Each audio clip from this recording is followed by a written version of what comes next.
Hey, and welcome to the Six in the City base. Today we're going to talk about gridding your workspace. Here you can see I've laid out elm and oak grids.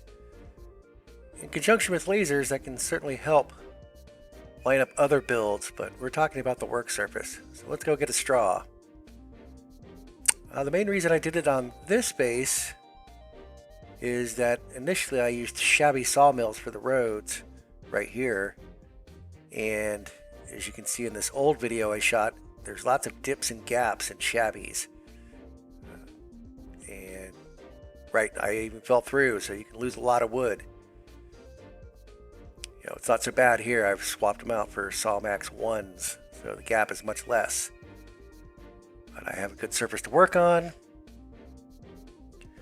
And even if you do work in elm and oak, you know, it blends in with one square, but all you have to do is move it over to an oak square so you can kind of see where it is.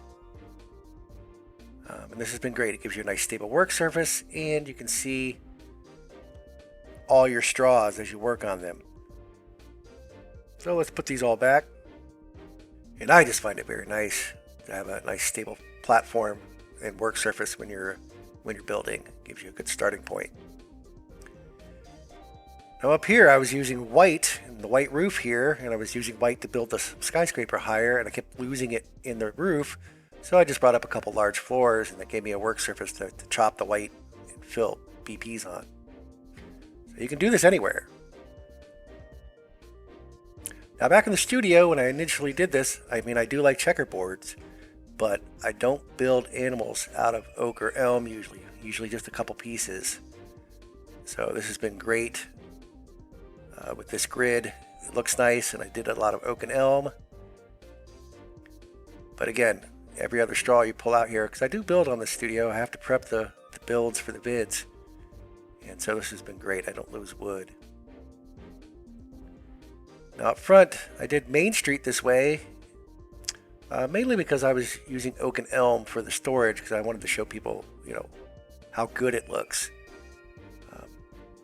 And this went in conjunction with that. But I got the road in first, and then I went down and I built bus stop. I built all the monkeys.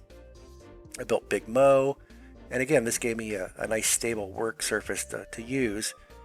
And of course, like right there, the path is 4 units wide, so I knew it was 4 units on the other side because I'm using the large floor for measurement as well. So it's a good way to double check your work and get it all laid out. Again, a good work surface is a good place to start. Now over here in the lab, which is a horrendous mess, I usually only do one animal at a time. I've got 4 going. But I went with a mix of lava and oak and elm, which just made it kind of fancier.